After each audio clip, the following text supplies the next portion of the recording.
Exodus 27. You can meet us there. We're going to get through chapter 27 this morning. We'll get through a small portion of chapter 28. We normally try to cover an entire chapter at a time. We'll cover chapter 27, but then we'll only get a portion of chapter 28. And next time we're together, we will get the rest of it. Exodus 27, I am going to start by passing this stuff around. This stuff is really cool. Grab a hold of that. That is wool. Give me just a second. I don't know how far this cord will go. Grab that one right there. Grab that. That is wool that was just recently taken from of course, a sheep. And the reason I brought it in is because we have, now, this is funny, listen to this. We've been talking about dyed animal skins, dyed animal hair, as we're looking at the making of the planning of the tabernacle. But what's funny is we haven't looked at lamb's wool yet. We've seen goat's hair dyed or ram's hair dyed. The reason I brought that in is because I want you to see that how the lamb's wool is dyed. I mean, look how vibrant that is. And you guys can pass that around after you're done looking at it. Pass that around. I think it was the gold one that's here working its way up the center. I think that one was dyed with turmeric, I think. The red one, I do not remember, but it was all natural dyes. It was like dyed with,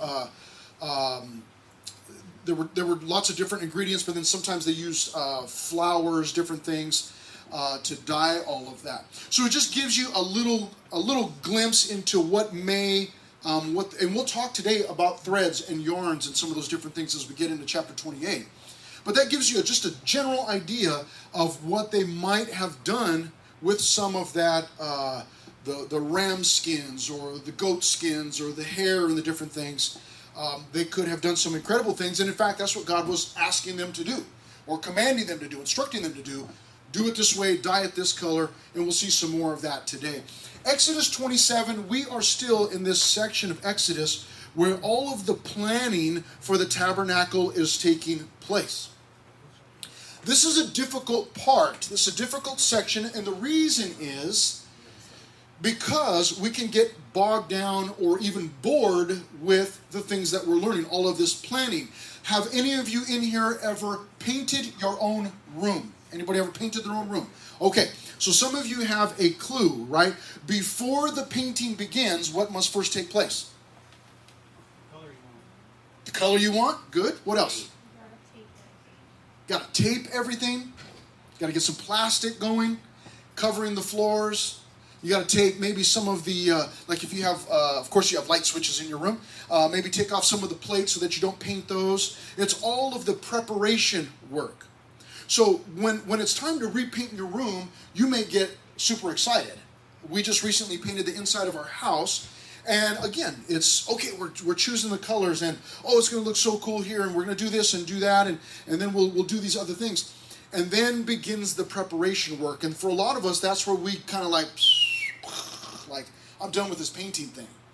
Because maybe we've got the colors, we've got the brushes, we've got the rollers, we've got the pans or the trays, we've got all the tools, the materials, I got my painting clothes on, and then it's, okay, hurry up and tape every single door jamb, or around every single window, or the light switches, or tape plastic to the floor, or drop cloth, or whatever you're doing, and it's all the preparation work.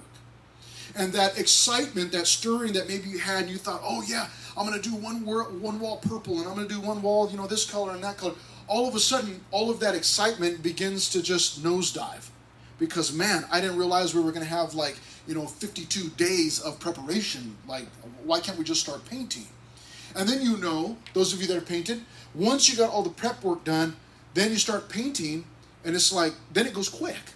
Bam! And it's like, really? Like, I just spent like a half a day painting, but I had to prep for 3, 4, 5 days before? Like, what is the deal? Preparation oftentimes is the hardest part of the job. And right now we're in this section of Exodus where we're learning about all of the preparation. God is prepping them. This is what you're going to do. This is what you're going to build. This is what you're going to put together. Today we're going to see some clothing. Or we're going to start to talk about clothing anyways. We won't get through all of the clothing. But we're seeing all of these pieces be put together. And that's where we can tend to get bogged down.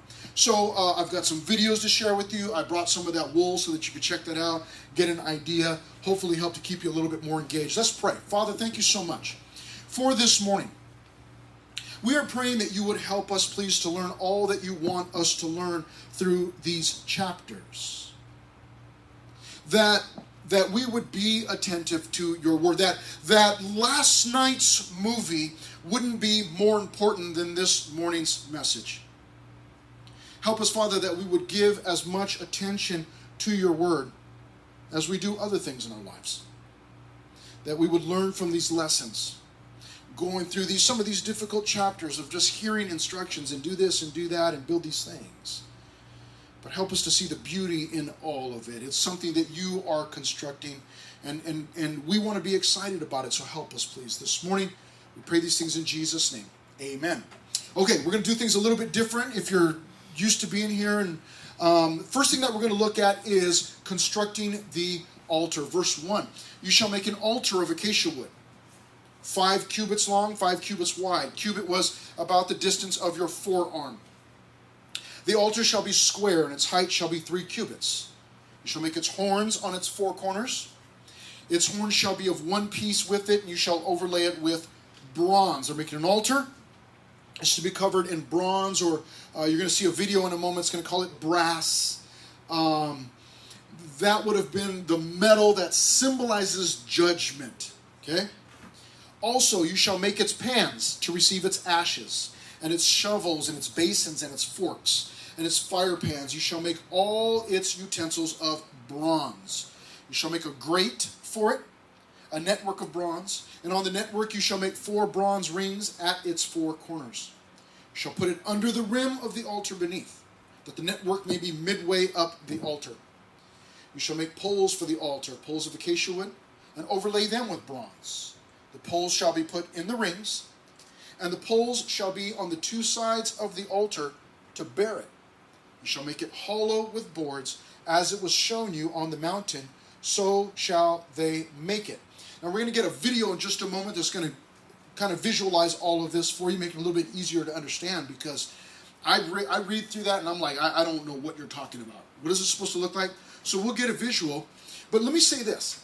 This altar that's being built right now, that's being planned, as someone was walking into the court of the tabernacle. So you have the tabernacle, the place of meeting, and then you have the court around it. We'll get to that in just a moment too. But as you walk into the court of the tabernacle, the outside court, you go through the curtain. The very first thing that you're going to see, as you're looking straight at it, you can see the tabernacle way back there. Well, it's not that far back there, but you're going to see it back there. And then in front of that, you're going to see, it's like, what is that? There's some kind of dish there. We haven't gotten to that yet. And then in front of that would be the altar. So as you walk in, that's going to be the first thing that you see. And that altar is immediately, the smell of sacrifice is going to be in the air. Immediately you are going to be faced with, you're going to get the idea that as I'm walking toward this tent of meeting, sacrifice. That is what God wanted. That is how he designed it. The idea is that as you and I are coming to meet with God, sacrifice is involved. We've got to be careful, don't we? In my prayer, and I've mentioned this before, but in my prayer I prayed for those that were up late last night. I was up a little too late last night. I'm feeling okay right now because I'm pumped up and I'm kind of like, I'm excited to teach. But a little bit later I'm going to be just going down hard. Because I stayed up a little too late last night. What was I doing? Watching a movie. Okay? And it wasn't that late, but normally on Saturday nights I try to get to bed a little bit earlier. Okay? So normally, I go to the nightclubs on Friday nights. That way on Saturday I can go to sleep early, right? I don't go to nightclubs, okay? But sacrifice, for me, it means this. It means that on Saturday nights, I've got to get myself to bed a little bit early. There's a whole routine that I've got to go through in order to get myself to bed, some preparation for Sunday mornings. But I go through that whole routine. I try to start that in the early evening, late afternoon, early evening. Now, if my family and I are taking off somewhere and we're going to go hang out at, wherever, I don't know, and I think, okay, it's a Saturday, I'm going to be back a little late, then what I'll do is I'll actually take Saturday morning and do all of my prep so that if I'm getting home late, I can just pretty much, take my shower, jump in bed, I'm done, ready to go. It's sacrifice. It means that I've got to spend extra time doing that, preparing for you guys, because I love the heck out of you. And I've got to have some kind of Bible study here for you. And I've got to come dressed in something half decent. Can't come in my PJs, okay? I'm not going to Walmart, coming to teach. And so I've got to make sure that I am prepped, I'm ready to go. That involves some sacrifice. But it may mean some sacrifice on your part too. Saturday nights, hanging out. People want to watch movies. Like, let's watch a movie. All right. Doesn't matter that it's 1 a.m. Let's just start a brand new movie. It's okay that it's 2 hours long. But you may have to sacrifice if meeting with God is something serious to you. You may have to spend that extra time. And as the people would walk into the court, they see the altar, and they would know immediately sacrifice. There's something about meeting with God that involves sacrifice. Now, we've got a video. Let's show, you able to, oh, you know what? I wonder if she just put it in there. Bam, let's try it. You guys ready? Drum roll, please. There it is. Ellie is awesome. And thou shalt make an altar of shittim wood, 5 cubits long and 5 cubits broad. The altar shall be 4 square, and the height thereof shall be 3 cubits. And thou shalt make the horns of it upon the 4 corners thereof. His horns shall be of the same, and thou shalt overlay it with brass. And thou shalt make his pans to receive his ashes, and his shovels, and his basins, and his flesh hooks, and his fire pans. All the vessels thereof thou shalt make of brass. And thou shalt make for it a grate of network of brass, and upon the net shalt thou make 4 brazen rings in the 4 corners thereof. And thou shalt put it under the compass of the altar beneath, that the net may be even to the midst of the altar. And thou shalt make staves for the altar, staves of shittim wood, and overlay them with brass. And the staves shall be put into the rings, and the staves shall be upon the 2 sides of the altar, to bear it. Hollow with boards shalt thou make it, as it was showed thee in the mount, so shall they make it.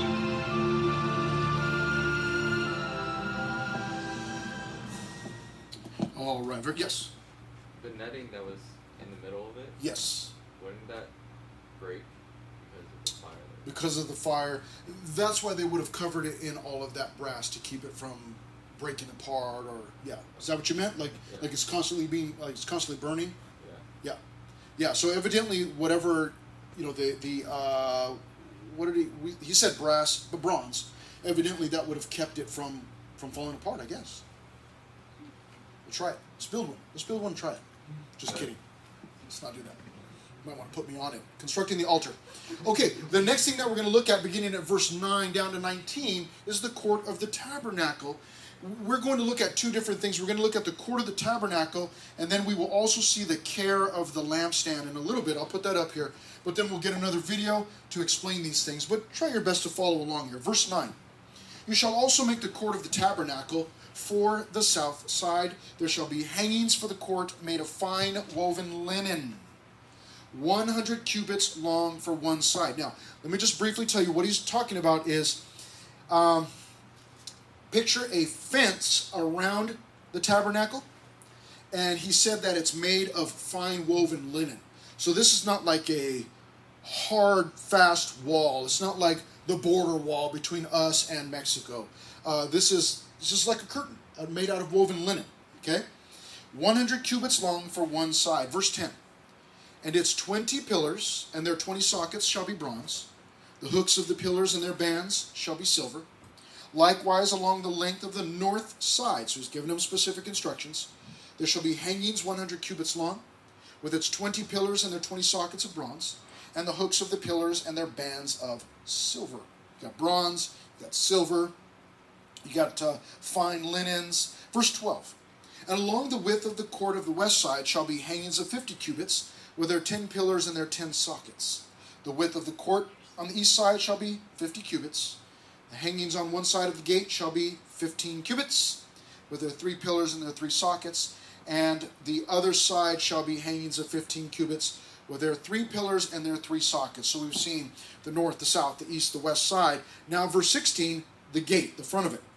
For the gate of the court there shall be a screen 20 cubits long, woven of blue, purple, and scarlet thread. Think about that wool that went around. I know that that was gold and that was red, but still you get an idea that, okay, they could have dyed this this thread blue, purple. They didn't just find that out there in the wilderness somewhere. They had to dye it. They had to make these things.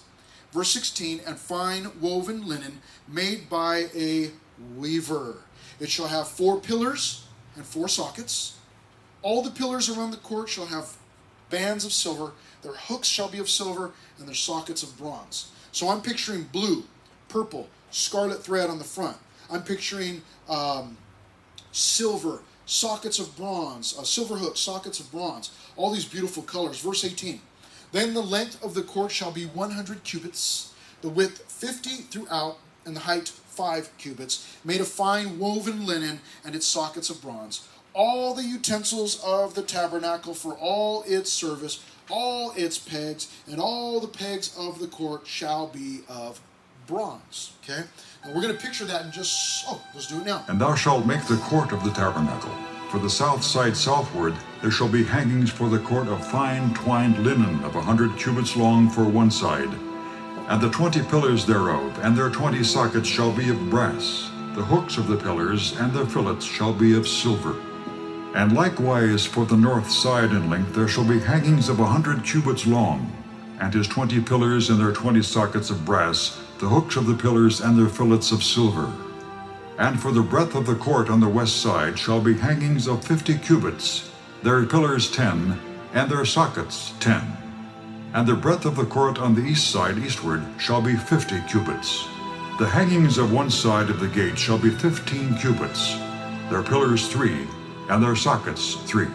And on the other side shall be hangings 15 cubits, their pillars 3, and their sockets 3. And for the gate of the court shall be an hanging of 20 cubits, of blue, and purple, and scarlet, and fine twined linen, wrought with needlework. And their pillars shall be 4, and their sockets 4. All the pillars round about the court shall be filleted with silver. Their hooks shall be of silver, and their sockets of brass. The length of the court shall be 100 cubits, and the breadth 50 everywhere, and the height 5 cubits of fine twined linen, and their sockets of brass. All the vessels of the tabernacle in all the service thereof, and all the pins thereof, and all the pins of the court, shall be of brass. And thou shalt command the children of Israel, that they bring thee pure oil olive beaten for the light, to cause the lamp to burn always. In the tabernacle of the congregation without the veil, which is before the testimony, Aaron and his sons shall order it from evening to morning before the Lord. It shall be a statute forever unto their generations on the behalf of the children of Israel. All right, and what do we learn from the videos? We need updated videos. These things are old, but they're good. Still good. Gives you a good idea. Verse 20 takes us to the next section, which is care of the lampstand. He read it for us in there, but let's read through it, verses 20 and 21. And you shall command the children of Israel that they bring you pure oil of pressed olives for the light, to cause the lamp to burn continually. In the tabernacle of meeting, outside the veil which is before the testimony, Aaron and his sons shall tend it from evening until morning before the Lord. It shall be a statute forever to their generations on behalf of the children of Israel. So we also got thrown in there the care of the lampstand. Extremely important. He wanted the lamp to burn continually. And he even said in verse 21, it shall be a statute forever to their generations on behalf of the children of Israel. It is what is commonly known as a menorah. Many of you have seen that today. And so still when we see that menorah, we can think back to, man, it's always been around since God instituted that, since he gave them that, make this lamp. Interesting that in verse 20, in order for this lamp to burn continually, what had to happen? The people had to bring pure oil of pressed olives for the light. Just a quick side note before we move on into chapter 28, and that is this. that if you and I want our hearts to burn continually for God, to be a light continually, then you and I must experience pressure in our lives. Oftentimes that is going to press us or even feel as if it is crushing you and I. Without difficult times, you and I will not produce a light. There must be the times of crushing and the times of calmness also. There must be times where I am pressed underneath the weight of things. I had some challenges this past week. There were 3 of them. 3 big challenges that just, boom, got dumped on me all at once. And I've got to tell you that I spent more time praying this past week than I normally would do. Because of that pressure, because of those things that were pressing down on me. And what I had to do is I had to make sure that I was taking those things to God constantly, because if I didn't, you know what it was going to do? It was going to keep me up at night. It was going to have me stressed out. It was going to keep me from concentrating on things that I needed to concentrate on. So the pressures come. We've got to have that in order to continually burn for the Lord, in order to continually shine. If we do not have that, there's no shine. Verse 21 tells us that he wants Aaron and his sons to tend it from evening till morning. It's got to burn forever, statute forever. It's got to be tended to constantly. Okay, let's move on to chapter 28. We're going to start looking at the clothing for the priests. However, again, we're not going to get very far in here. We'll get into the first couple of sections, first few verses, and then we will shut it down for the day and get to it next time we're together. So now we've seen lots of different, we've seen some of the tabernacle, we've seen the actual tent of meeting, we've seen some of the articles inside. We're not done looking at all of the furniture yet. There's still a couple of items that we'll look at. But what God does is he now turns his attention to the clothing for the priests. And the first thing that we see here, now what we're going to do on our slides, those of you that are taking notes, is we're going to zero in on the clothing for the priests a little bit closer here, Exodus 28. He says in verse 1, "Now take Aaron your brother and his sons with him from among the children of Israel, that he may minister to me as priest. Aaron and Aaron's sons, Nadab, Abihu, Eleazar, and Ithamar." Okay, so we see first of all the calling of Aaron and his sons. Now, this is for you and I, and for probably the larger majority of the church. When I say the church, I don't mean just revival. I mean kind of like the church worldwide. For many of us, we see that as the ultimate, the priesthood. They're the ones going to God. They're mediating between God and the people, and between people and God, and these are holy people, and you know, they're representing God and they're representing the people, and these are, we tend to think these are the best people. These are like the most spiritual or the strongest in the church, and this is the most important part of it all. And certainly many of those things are true. They do represent God to the people, and this is an extremely important part. Without the priests at this time, at the time that we're reading about, without the priests, there would be no communication between the people and God. This is how God was choosing to communicate with his people. Now, it's not that God couldn't communicate with people. He'd done it lots of times before without priests.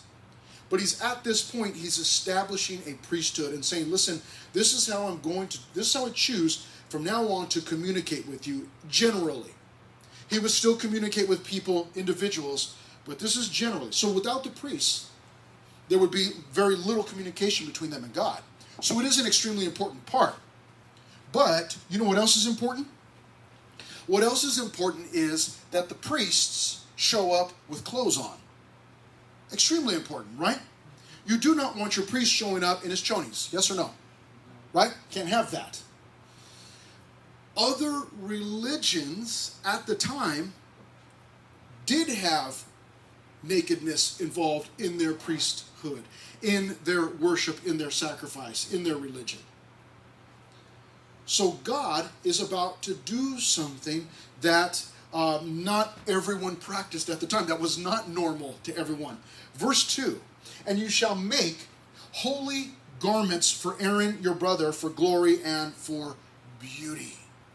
Make holy garments. Now what that does not mean is make clothes with holes in them. Okay, that's not what he's talking about. He's talking about clothing. The clothing would have been special clothing for the priests. You shall make holy garments for Aaron, your brother, for glory and for beauty. Okay? Now the next thing that he does, and I love this part, and again, this is as far as you and I are going to get today, but the clothing for the priests, not only does he call Aaron and Aaron's sons for the priesthood, but what he also does is he calls the artisans. Verses 3 and 4. So you shall speak to all who are gifted artisans, whom I have filled with the spirit of wisdom, that they may make Aaron's garments to consecrate him, that he may minister to me as priest. These are the garments which they shall make: a breastplate, an ephod, a robe, a skillful woven tunic, a turban, and a sash. So they shall make holy garments for Aaron, your brother, and his sons, that he may minister to me as priest. It was important for God, and so it must be important for his people at the time, that their worship not involve, again, nakedness, like many of the religions that were going to be surrounding them. It was important that all of their body was covered. And so, in preparation for that, there is the calling of Aaron and his sons, but that was not the only calling. The next calling that took place, in order for Aaron and his sons to properly minister, there was the calling of the artisans. These things are important. Let me tell you why they're important. The tabernacle, we are told in the book of Hebrews, you and I have already read through it. In the book of Hebrews, we were told that the tabernacle, that Jesus is our greater tabernacle. So what that does is it tells us that the tabernacle that we're reading about was a picture of Jesus. You and I love Jesus, so that's interesting to us. Wow. Not everything in the tabernacle, are we told, is a picture of Jesus. That may be or it may not be. We do not know that. But we know clearly that the tabernacle as a whole was a picture of Jesus. So as God is designing this or telling them how to build it, how to construct it, what he's doing is he's giving them a foreshadow, a picture ahead of time of Jesus. And then as he gets into the priesthood, we are told in Hebrews that Jesus is our great high priest. So in starting to care for the priests, once again, God, in telling Moses this is how to do it, it's with detail, because the priesthood, the priests, were going to also be a foreshadow or a picture of Jesus. And you and I love Jesus, so that is important to us. As he begins to talk about the priests, he's told us a little bit about what they're supposed to do with the lampstand. But the very next thing he does is to clothe them. And the way that he is proposing to the way that he's telling them to take care of that is in verse 3, so you shall speak to all who are gifted artisans. And notice what he says about the artisans, whom I have filled with the spirit of wisdom. I do an okay job teaching the Bible. What I do not do, one of the many things that I do not do well, is sow I do not know how to sew. Does anyone in here know how to sew? Yes? Okay. Some of the guys and girls, right? I saw in first service, Zach Brown raised his hand. He knows how to sew. That made me feel so much better because the guy is so tough. Big old beard, big burly man. It's like if he knows how to sew with his big old hands, I should know how to sew. I don't know how to sew. So what I will do, I've got a pea coat, okay? That's like one of those black, kind of like what you might call a double-breasted big pea coats, big thick pea coat. Like I could wear it to go, lobster fishing in the Atlantic Ocean, or in the Arctic or something, and I would sweat. So why in the world do I have that in Southern California? Good question. That's why you never see me in it. Okay? But one time, I'll give you an example. One time, one of the buttons fell off. Cool little button, had a little anchor on it with some rope. Looks really cool. It popped off. Now, I put that back on myself. But now what happens is when I wear my pea coat occasionally, I put my hands in there, and what happens to my left hand is I stick it in the pocket, and the pockets sit up a little bit higher. I put it in there, my hands immediately do this. As I put it in my pocket, they go, whoop. And the reason they do that is because when I reattached the button, I sewed it not only through the jacket, but through the pocket also. So now I kind of lost some of my pocket space, okay? Keep my switchblade in there or whatever, gun, whatever. And, so I have a hard time getting at it. But my hands immediately go, burp.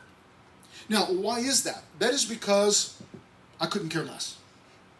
Because I don't know how to sew, and I wasn't going to take the time. I needed the jacket, got the buttons falling off, got to put it back on. And then you know what else I do? I don't know how to sew.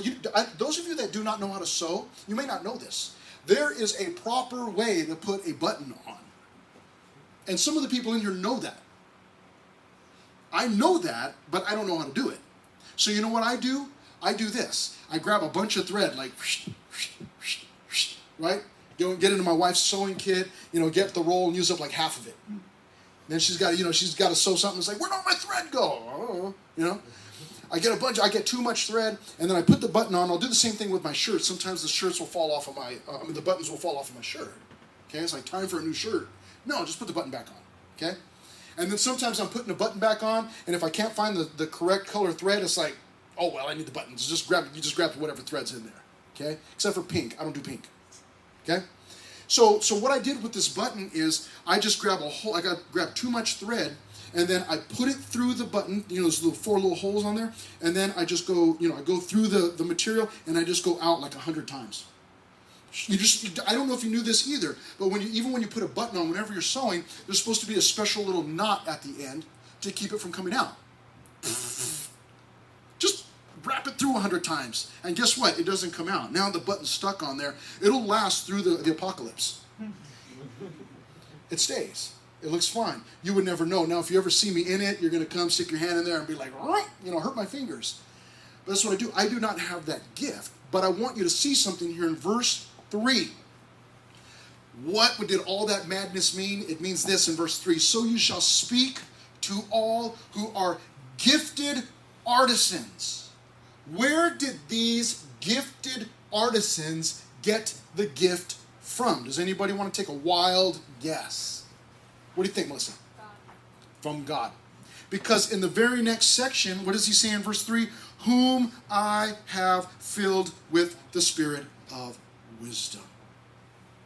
Years ago, back in the early 1900s, no, I should say in my early 20s, back in the 1900s, I took an art class, painting class, out at Valley College in San Bernardino. Professor's name was David Rosales. Excellent artist. He's got work all over the place, working all over Riverside. I took a painting class with him. I do not know how to paint. I took one semester. He is an excellent artist, an excellent teacher. I was not a gifted artisan. Now, could I have practiced and gotten better? I believe that I could have. However, I was not what we would call naturally gifted that way. And what we find out here, what we're reminded of, is that in verse 3, that God specifically gifts some people that way. He fills them with the spirit of wisdom. I do not have that as far as artistry is concerned. I can put together a Bible study. Some of you would have an extremely hard time doing that. I can put one together. It's not easy, but I can do it. There are other things that I can do. But what I am not good at is I am not an artist. Maybe one of these days when I retire and I'm an old man, I don't have anything else to do, I can become a gifted artist, but it's not happening right now. I'm not gifted that way. Some of you are gifted that way. You have the ability to paint, to draw, to sketch. Some of your minds work that way. You can conceive and write down a poem or a song. Some of you are skillful when it comes to a particular instrument, a guitar, or one of the brass instruments, or a wind instrument. Some of you are gifted and can sing. And see, what happens is this. What happens is that oftentimes in the church, we see this right here, what I'm doing, as, that's the ultimate. That's the best position in the entire church. And it is extremely important that someone is able to teach the Bible, explain it. But it is also extremely important that we have people that are skillful on instruments or that can sing and that can lead us in worship. So that you have worship and you have the word. But what we oftentimes do is we overlook other gifts. The church does not, as a whole, largely, we do not see art as of very much importance at all. And so oftentimes it's not included in what we're doing in the church. Once in a while you might have somebody that's a gifted athlete. And you might say, you know what? I see that you've got a gift. You're naturally gifted in that sport. And I'll tell you what. Let's plan a sports outreach. And you might find someone in your church they're gifted in basketball. They're just gifted that way. They've got balance. They've got speed. They've got agility. They've got hand-eye coordination. Some of you don't have that, right? Some of you are just like, no, you're like looking at Jordan play the cajon. You're just like, no, what's going on? There's too many body parts moving. I cannot do that all at once, in sync. And occasionally we may see some of those things and we'll say, okay, let's make use of that in the church. One of the things that we rarely ever do is make use of this particular gift, which is artistry, the artisans. Those that are gifted in painting or drawing, in taking what's in their imagination and putting it down on paper or on some other form of a wall or whatever it might be. We rarely do that. We rarely see that as important. But what I'm trying to get you to understand this morning before we close is that God called Aaron to be a priest. But he also called the artisans to make clothes for the priest. Because you cannot have naked priests going up to worship and to sacrifice and to lead the people in meeting God. And so he says here in verse 3, he reveals to them there are gifted artisans. I want you to talk to them. He says, I've filled them with the spirit of wisdom. I have filled them with that gift for that purpose. That is what they are supposed to do. Now, we believe we are considered to be New Testament Christians. Okay? We don't live in the Old Testament. And you might go, well, we don't live in the New Testament either. Yeah, but when I say New Testament Christians, meaning the Old Testament has passed. Obviously still important, that's why we're studying it. But now we're in this era of the New Testament. We're New Testament believers, New Testament church. And we believe, I know that my pastor believes, because I've heard him say it, just heard him say it recently, that each of us as Christians are gifted with something. But oftentimes what happens is, if it doesn't involve being on the stage, then, well, that's like a sub-gift. That's like a, it's subpar. It's not really that important. Which is absolutely not true. We find that I know that some of you are gifted in artwork. I know that. That is from God. And it is going to be at its highest and best use when it is used for God, in His service. Just like I'm able to talk to rooms full of people. I used to be terrified. I can pretty much do it any size group now. I'm able to do that. I'm able to explain the Bible. I can walk into a group of strangers and share the Bible. I do that all the time when I'm conducting funerals. Do that all the time with strangers. And I'm able to walk in and explain to this entire group why they should have hope in Jesus. I have that gift. God's gifted me that way. But if you have a gift that doesn't involve this stage, that's okay. You know that you might actually have the gift of helps. Say, helps, what is that? Well, do you like to help? Do you like to what do you need done? Well, I need, these chairs moved, or I need, let's add a row or take a row, or, could you do me a favor and move that table? Or could you, you can grab that vacuum and vacuum, or could you grab a broom, go outside and sweep the ramp? Or, could you do some other, fix, the string of lights is kind of falling. Could you go up there and fix it? And if your heart, if you go, yeah, I'd love to do that, and you jump up there and you do it, or you vacuum, or you sweep, or you do whatever, you take out the trash, that would be considered the gift of helps. That excites you. You do that, and you think, you know what, that man, I was so excited. My heart is just all stirred up, and I'm excited about serving God. It is very possible that you have the gift of helps, but there may be many other areas. And it may be that you are gifted, well, not maybe, I believe that if you're a Christian, you are gifted in something. There's something that you can do that the rest of us cannot do. Or you can do it in a certain way that the rest of us cannot do. You're gifted, and God has gifted you that way. Now, the difficult part is that you come to church, and we go, oh, you're a natural athlete? Oh, that's cool. But that's not spiritual. And in fact, basketball is not spiritual, or sports is not spiritual, but it can be used as such. It can be used for the glory of God. Or again, maybe it's artwork, or maybe it's poetry, or maybe it's songwriting, or maybe it's whatever, photography, whatever it might be. All of those things can be used for God's glory. And the challenge for you and I, is to find that out. And the way that you find that out is by making yourself available. I want you to think about something. So you shall speak. Look at verse 3 with me. I told you we were going to finish like 20 minutes ago. We're almost there. So you shall speak to all who are gifted artisans. Let me ask you a question. There's no right answer here, right or wrong answer. I don't think. Verse 3. What were those gifted artisans doing before God told Moses, go talk to them? What do you think they were doing? Anybody want to take a wild guess? What do you think those gifted artisans were doing before they found out they were gifted and that God was going to use them for this task? What do you think they were doing? What do you think? Making clothes. Probably just making clothes. Yes, Noah. Anybody else? Anybody else? What do you think? What do you think? Artisaning. I like that. I don't know if it's a word, but I like it.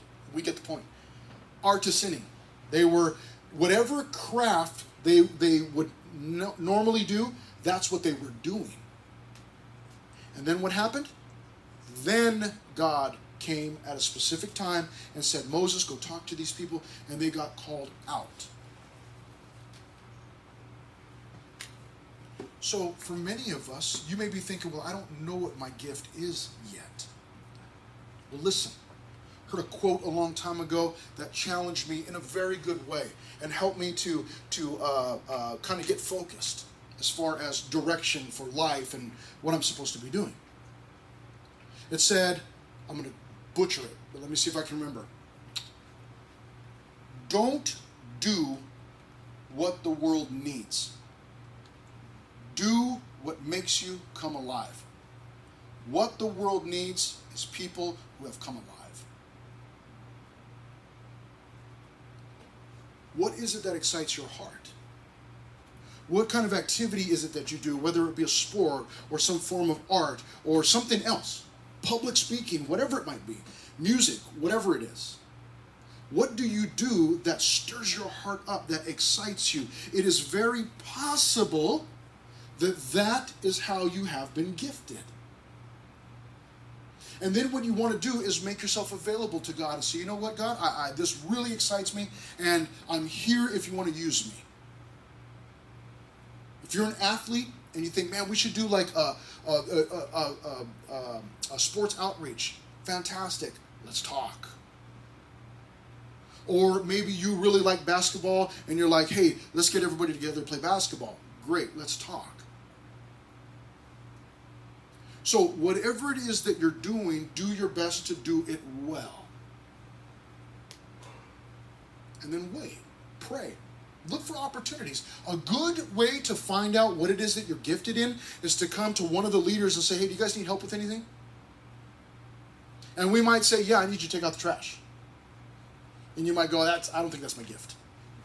I'm not gifted in taking out the trash. Like, I hate doing that at home. Why would I do it here? You know? But you, through that process, may in fact find out what it is that you're gifted in. Maybe you did not know how exciting it would be to move chairs or to kill all the COVID on the chairs. Maybe you did not know that. But maybe you do it and then it's like, you know what, that was actually, in some weird way, that was fun for some reason. Because you were serving God. So you look for those areas. Hear the people in verse 3, so you shall speak to all who are gifted artisans, whom I have filled with the spirit of wisdom, that they may make Aaron's garments to consecrate him, that he may minister to me as priest. And these are the garments which they shall make: a breastplate, an ephod, a robe, a skillfully woven tunic. Not a Chris Amaro tunic, a skillfully woven one. A turban and a sash. So they shall make holy garments for Aaron your brother and his sons, that he may minister to me as priest. That's where we're going to stop for today. But as we close, the point is, God, I want to serve you. How can I do so? How can you use me? God, what have you gifted me in? Because I want to use that for your service. Father, we are